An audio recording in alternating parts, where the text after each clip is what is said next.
Praise the Lord. आज हम जिस विषय में सीखेंगे वो है पाप का परिणाम। हम जानते हैं कि परमेश्वर पिता की इच्छा के विरोध में किया गया कोई भी काम पाप की श्रेणी में आता है। यदि हम वचन में से देखें रोमियो उसके 3 अध्याय के 23 पद में यहाँ परमेश्वर पिता का वचन हमसे कहता है कि सबने पाप किया है और परमेश्वर की महिमा से रहित है। इस संसार में ऐसा कोई व्यक्ति नहीं जो ये कह सकता है कि उसने पाप नहीं किया। और यदि हम रोमियो उसके 6 अध्याय के 23 पद को पढ़ें तो यहाँ परमेश्वर पिता का वचन हमसे कहता है कि पाप की मजदूरी तो मृत्यु है, परंतु परमेश्वर का वरदान हमारे प्रभु यीशु मसीह में अनंत जीवन है। प्रभु को बहुत धन्यवाद हो कि उन्होंने प्रभु यीशु मसीह के द्वारा हमें अनंत मृत्यु से, जो नरक की मृत्यु है, उससे बचा लिया।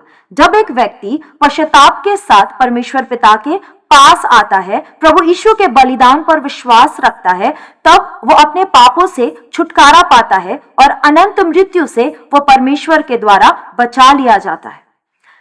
लेकिन जो भी पाप मनुष्य करता है उसका कोई ना कोई प्रभाव उसके जीवन में जरूर पड़ता है। परमेश्वर पिता की ओर से मनुष्यों को निर्णय लेने का अधिकार प्राप्त है। ये हमारे ऊपर है। हम चाहें तो ऐसे निर्णयों को ले सकते हैं जो परमेश्वर की इच्छा के अनुसार है, और यदि हम चाहें तो ऐसे निर्णयों को भी ले सकते हैं जो परमेश्वर की इच्छा के अनुसार नहीं है। हर एक निर्णय जो हम लेते हैं उसका कोई ना कोई प्रभाव हमारे जीवन में जरूर पड़ता है। जब पाप की बातें हमारे जीवन में पाई जाती हैं और हम पश्चाताप के साथ परमेश्वर पिता के पास आते हैं तो नरक की आग से तो हम बचा लिए जाते हैं, हम क्षमा भी प्राप्त कर लेते हैं, लेकिन उस पाप का प्रभाव तो हमारे जीवन में रहता ही है और उसे तो हमें भुगतना ही पड़ता है। हम एक उदाहरण देखते हैं जो हमें मिलता है 2 शमूएल उसके 11 और 12 अध्याय में। यहाँ पर दाऊद के विषय में हम पाते हैं कि किस प्रकार दाऊद ने बत्शेबा के साथ, जो एक विवाहित स्त्री थी, व्यभिचार का पाप किया और उसके पति को मरवा डाला। परमेश्वर पिता की ओर से दाऊद के पास एक नबी भेजा गया कि परमेश्वर पिता की बातों को वो दाऊद को बताए, और जब दाऊद के ऊपर इस बात को प्रकट किया गया कि जो उसने किया है वो गलत है, वो पश्चाताप के साथ परमेश्वर पिता के पास आया। हम ये जो 2 अध्याय मैंने कहे उसमें से 2 वचन को मैं आपके सामने रखना चाहती हूँ। 2 शमूएल उसका 12 अध्याय उसका 13 और 14 पद। 13 पद में इस प्रकार लिखा है, तब दाऊद ने नातान से कहा, मैंने यहोवा के विरुद्ध पाप किया है। यहां पर हम पाते हैं कि किस प्रकार जब नातान को जो बातें परमेश्वर पिता ने बताई थी दाऊद को कहने के लिए, वो बातें जब उसे बताई गई, दाऊद ने अपने पाप को स्वीकार किया। और अब हम आगे पढ़ते हैं कि नातान ने क्या कहा दाऊद को।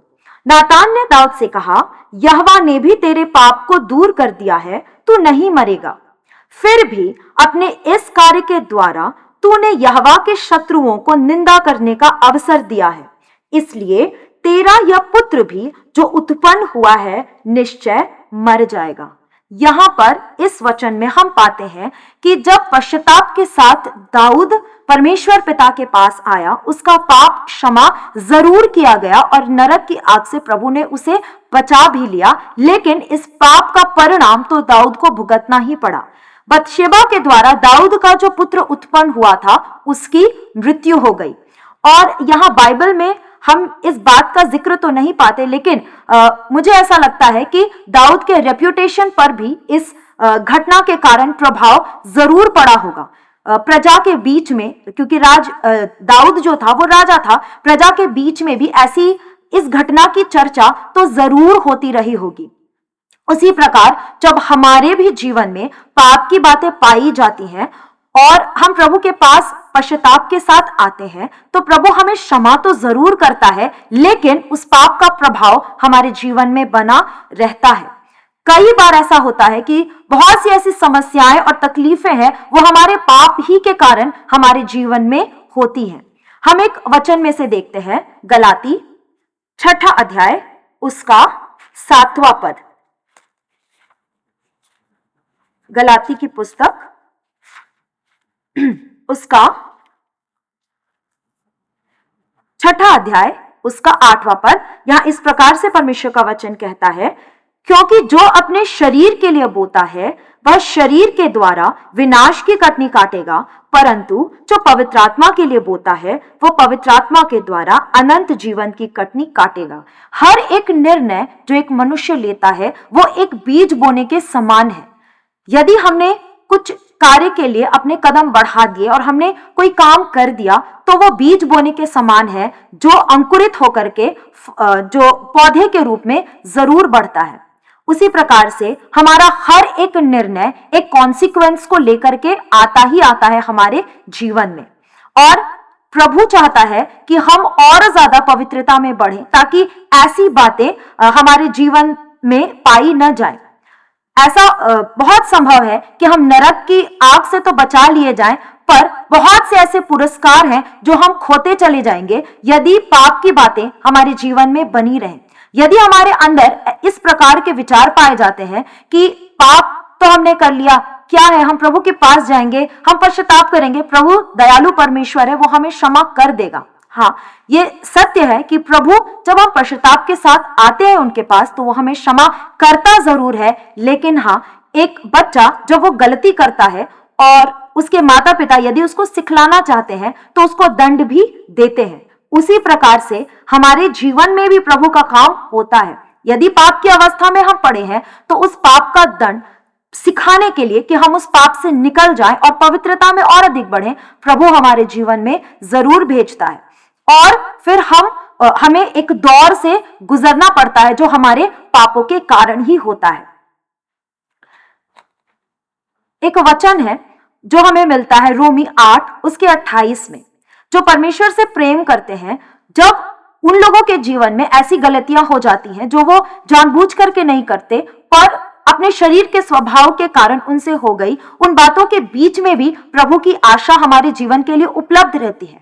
प्रभु कहता है कि जो परमेश्वर से प्रेम करते हैं उनके लिए वह सब बातों के द्वारा भलाई को उत्पन्न करता है।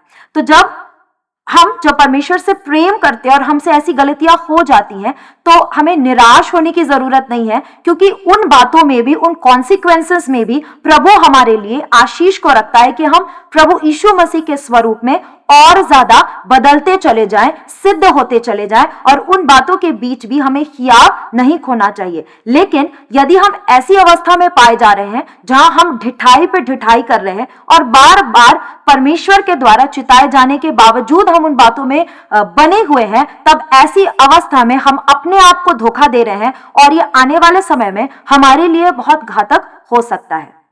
इसलिए मेरे प्रियो, हमें जरूरत है कि जैसा प्रभु चाहता है हम सच्चे पश्चाताप में आगे बढ़ें और इस बात को याद रखें कि हर एक पाप, हर एक हमारा निर्णय हमारे जीवन में कुछ ना कुछ प्रभाव को जरूर लाता है। प्रभु आपको आशीष दे।